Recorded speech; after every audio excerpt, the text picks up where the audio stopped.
I'm Jill Bearup, this is History of Fanfic, and gee golly gosh glorioski, there's a joke going around Tumblr which reads, "What's the name for a male Mary Sue?" The protagonist. So today we're going to talk about this most maligned of character tropes, because she's emblematic of a certain kind of writing, yes, but you know what? I think she's just swell. Also awful, but also swell. Two pretty loose definitions of Mary Sue, and we're going to need to disentangle them from each other before we start. One, a Mary Sue is an idealized self-insert character who appears in fanfiction and proceeds to warp the canon around her in ways which are detrimental to the quality of the story, the internal consistency of the universe, or both. Two, a Mary Sue is a usually female character in any medium that the opinion haver doesn't like because of their perceived perfection. By definition two, Rey could be a Mary Sue, or Luke Skywalker, or Batman. It doesn't actually matter, it's just a shorthand way of saying, this character's wide-ranging skill set and or personal qualities are unrealistic to me. George Eliot was on the record as hating this kind of character, the product of lady authors. And if you're thinking, wait, yes, you're right, George Eliot was in fact a lady herself, but a middle-class one rather than a member of the landed gentry. George Eliot felt that she couldn't publish under her own name because nobody took lady fiction seriously. And why would they, she lamented in an 1856 essay entitled Silly Novels by Lady Novelists, when lady novelists all write such perfect simpering heroines who are too pure and good for this world. That literary pedigree aside, we're mostly not going to be tackling that kind of Mary Sue today because at its worst, it's a completely meaningless phrase. Any original character could feel unrealistic to any person, and that's just too vague a definition for me. So, idealized author insert character generally in fanfiction. A Trekkie's Tale by Paula Smith was published in 1973 in the fanzine Menagerie. The story itself is pretty short, but it's also immortal. No, not my immortal. We'll get there. Gee golly gosh glorioski, thought Mary Sue as she stepped onto the bridge of the Enterprise. Here I am, the youngest lieutenant in the fleet, only 15.5 years old. Captain Kirk came up to her. Oh, Lieutenant, I love you madly. Will you come to bed with me? Captain, I'm not that kind of girl. You're right, and I respect you for it. Here, take over the ship for a minute while I go get some coffee for us. Mr. Spock came onto the bridge. What are you doing in the command seat, Lieutenant? The captain told me so. Flawlessly logical. I admire your mind.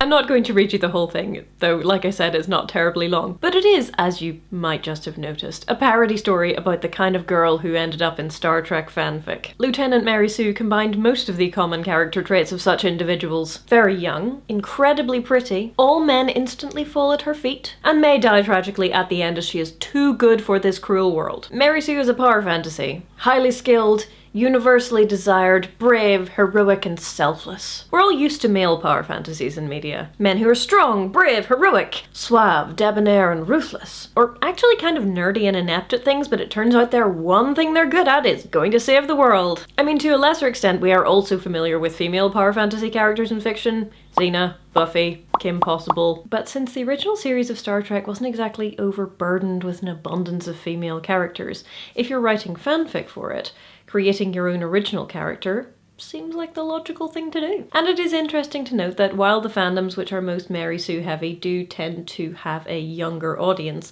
they also tend to be canonically somewhat dude rich. Rich in dudes. After all, fanfiction is the usually young, usually female id run riot. And what is more empowering than writing yourself into your favourite media? The Mary Sue disdain is then compounded by the fact that the younger you are, the less experience you've had, and so the worse you tend to be at writing. And so the more obvious your Mary Sue becomes. Mary Sues aren't great at having flaws, and all of the flaws that they do have, like a bad temper is quite a common one, don't actually serve to cause consequences or require them to learn anything. They're just kind of there to make them more badass and awesome. But what really makes a Mary Sue for me is that feeling you get when you read a story and you realize that none of the other characters really feel real. They're just cardboard props for you, Ebony, Darkness, Dementia, Raven Way, to interact with. Okay, yes, I'm sorry, we do have to talk about my immortal, but I need a moment to gird my loins. My Immortal, presumably named after the Evanescence song, is a Harry Potter fanfic which was published between 2006 and 2007 and is either the most perfectly unreadable satire of Mary Sue ever or some poor teenage writer's fanfic-based tantrum. Really, it's impossible to tell. And I mean that about unreadability. It's...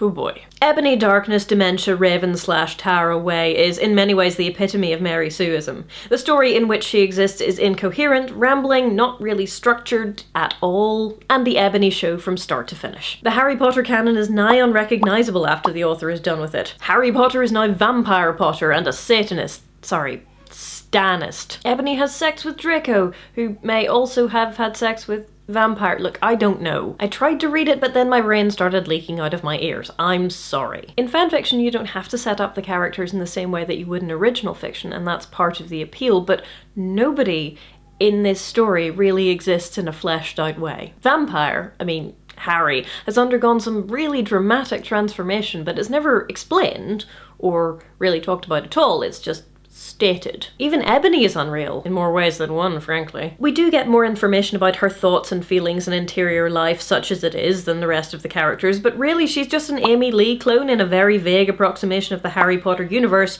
doing whatever the author thinks would be good to do in the Harry Potter universe. Pun fully intended. Yeah, you see what I did there. But even with this obvious and terrible example of how bad Mary Sue's can be, though I would argue that my immortal is just all around bad, I still have a soft spot.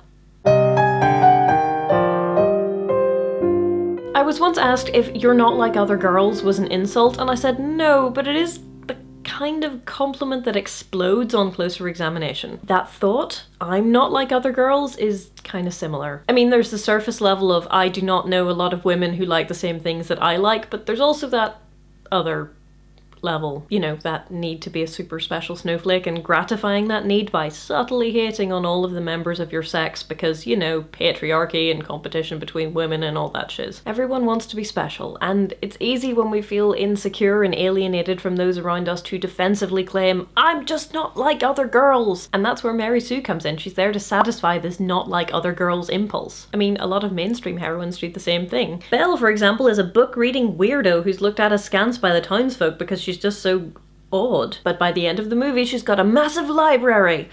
And also a prince, I guess. But while Mary Sue's feed into this feeling, it doesn't take much for them to start to deconstruct it. I mean, if you stop and think about it for a second, if everyone who reads this fic empathizes with Mary Sue, who is just such a super special, unique snowflake, then maybe you're not as unique as you thought you were. Maybe you're not as alone as you thought you were. When I was a teenager, I was very anti-Mary Sue because I was a really big fan of the canon that I was reading fanfic of. I was reading fanfic to get more of that kind of content, after all. And so I read with great delight the PPC, or the Protectors of the Plot Continuum, where characters go around hunting for Mary Sues in various canonical universes. But I reread some of the PPC stuff recently, and now that I'm an old cranky person, it just seems...